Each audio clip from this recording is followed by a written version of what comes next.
Y decíamos que hoy es un día de visitas internacionales. Tenemos a Koldo Sáenz, él es sindicalista del País Vasco, que también está aquí de visita en la Argentina. Koldo, ¿qué tal? Lucas aquí te saluda. Gusto. Hola, muy buenas, ¿qué tal? ¿Todo bien? Contanos del sindicato que representás. A ver, el sindicato que represento, yo soy el responsable de Relaciones Internacionales del sindicato LAB. Es un sindicato que este año cumplimos 50 años, tenemos el 50 aniversario, por lo tanto estamos de celebración. Sí. Es un sindicato que nació históricamente dentro de lo que fue el movimiento de liberación nacional vasco. Nació en la clandestinidad en 1974, en la lucha contra la dictadura. Y que, bueno, a lo largo de estos 50 años, después de nacer como un sindicato pequeño, de resistencia, bueno, ha ido creciendo, tanto en afiliación como en número de representación. Hoy en día somos el segundo sindicato más representativo del País Vasco.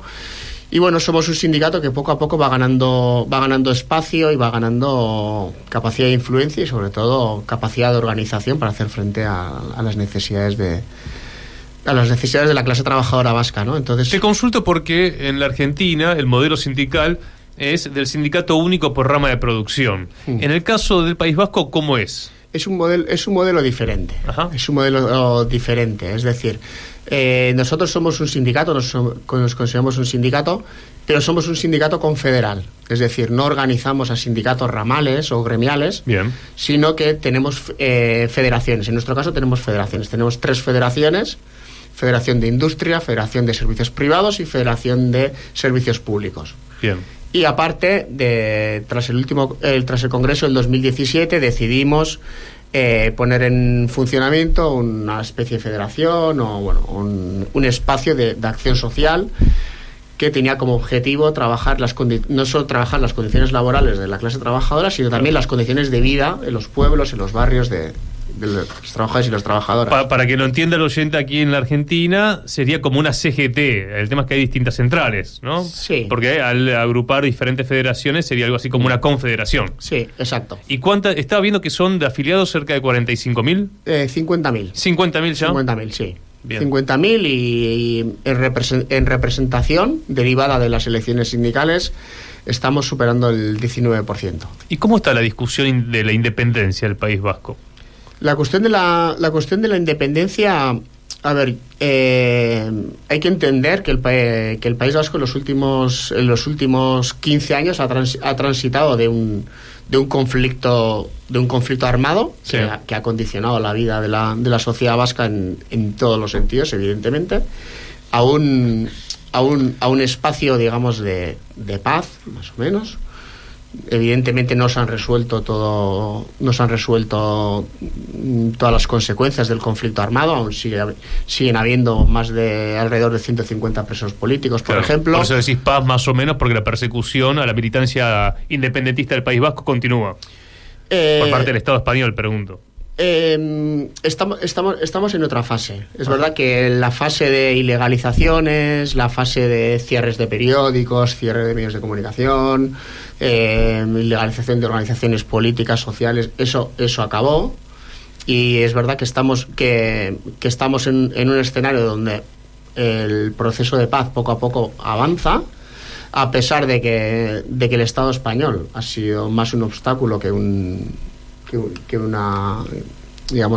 agente que haya ayudado al proceso de paz, pero es verdad que las circunstancias han cambiado, hay otras mayorías también en el Estado, y el proceso poco a poco, más lento de lo que a nosotros nos gustaría, pero avanza. Es verdad que el nudo gordiano del conflicto vasco, que no es otra cosa que al pueblo vasco se le niega el derecho a la libre determinación democráticamente, sí, eso continúa. Claro. Y no hay voluntad alguna ni por parte del Estado español ni por parte del Estado francés de reconocer democráticamente que el pueblo vasco tiene derecho a decidir su futuro. Como sindicato, ustedes se definen como nacionalistas. Yo diría más como independentistas. Independentistas, bien. Y después son parte de la Federación Sindical Mundial. Exacto, sí. Somos parte de la Federación Sindical Mundial. Empezamos a trabajar conjuntamente en 1990, fue el primer evento de la FSM en la que participó el sindicato. Sí.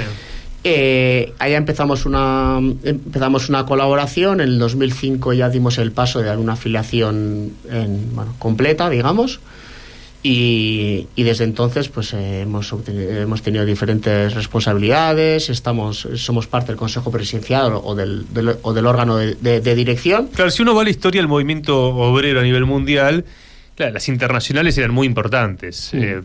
De algún modo, hoy, si tenemos que caracterizar, la FSM, a diferencia de otras internacionales, ¿sería la que tiene posiciones más comprometidas, más combativas?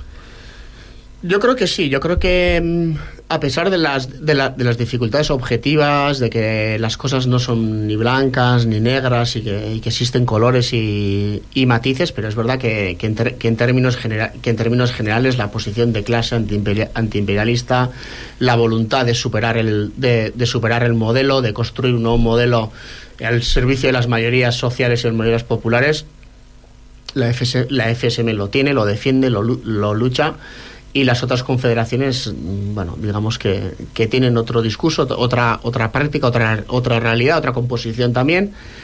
Y yo sí noto que el modelo, el discurso es diferente, aunque como decía antes, las cosas no son ni blancas ni negras, ni no todo el mundo que esté en una confederación. Estás haciendo una crítica solapada y respetuosa a la socialdemocracia, ¿no?, que ha entrado en crisis en Europa hace ya un tiempo, porque se pareció mucho a no transformar nada, básicamente. Sí, evidente, eso es evidente. Y además, lo que hay que entender, o lo que yo pienso que hay que entender, es que la fase histórica que vivimos, la ofensiva neoliberal es tan cruda, ¿no? Tan cruda y tan grande, sí, que el capital ha venido por todo el pastel.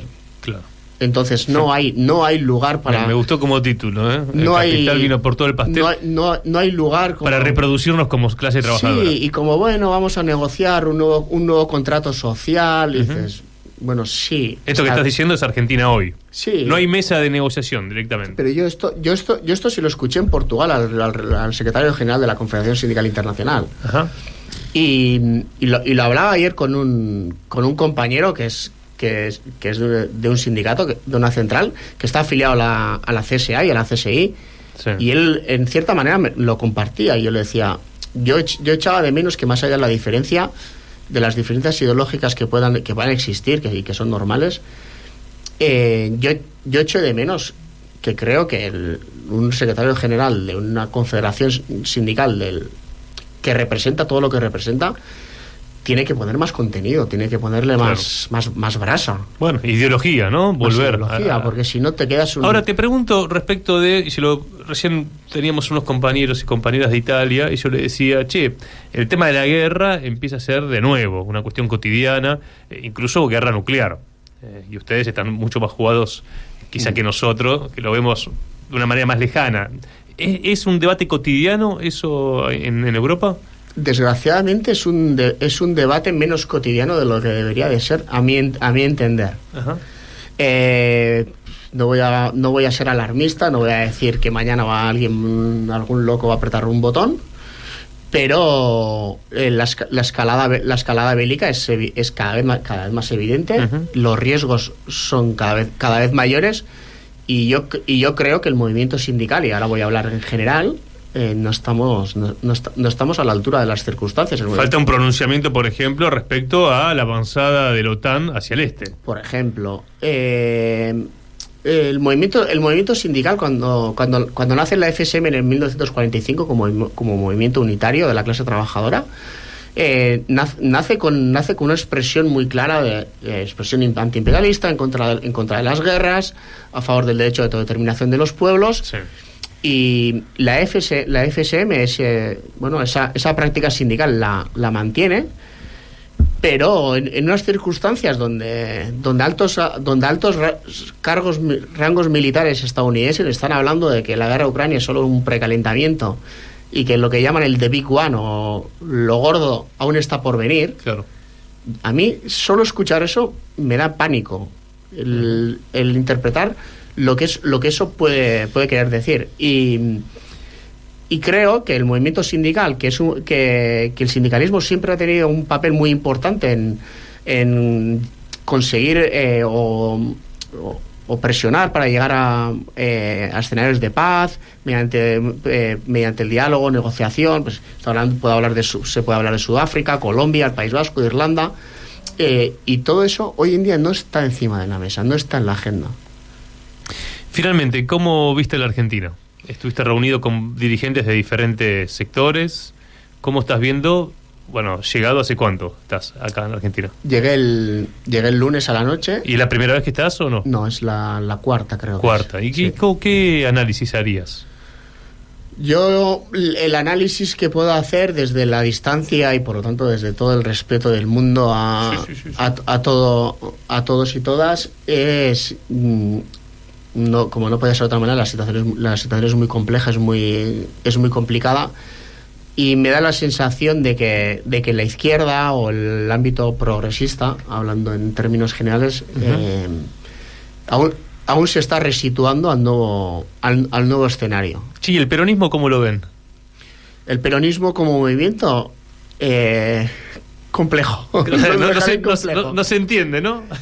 Es difícil de entender. Yo entiendo que yo y como yo mucha gente venimos con mentalidades europeas, blancas, y muchas veces nos cuesta salir de nuestros propios esquemas. Sí. Pero sí es verdad que desde nuestro esquema mental a veces es complicado de entender, pero bueno, va a ser interesante poder charlar ahora fuera del aire. Coldo, te agradecemos la visita. Coldo Sáenz, del sindicato LAB, que diríamos es una confederación. ¿Lo puedes decir en vasco? ¿Cómo se llama? Las siglas de LAB. Las siglas de LAB quiere decir Langile Abertzaleen Batzordeak, que no tiene una tradición literal al castellano, pero sería algo así como comisiones obreras o comisiones de trabajadores y trabajadoras patriotas o independentistas. Bien. Aunque la palabra no tiene traducción literal al castellano. Gracias, Coldo, por la visita. Un gusto.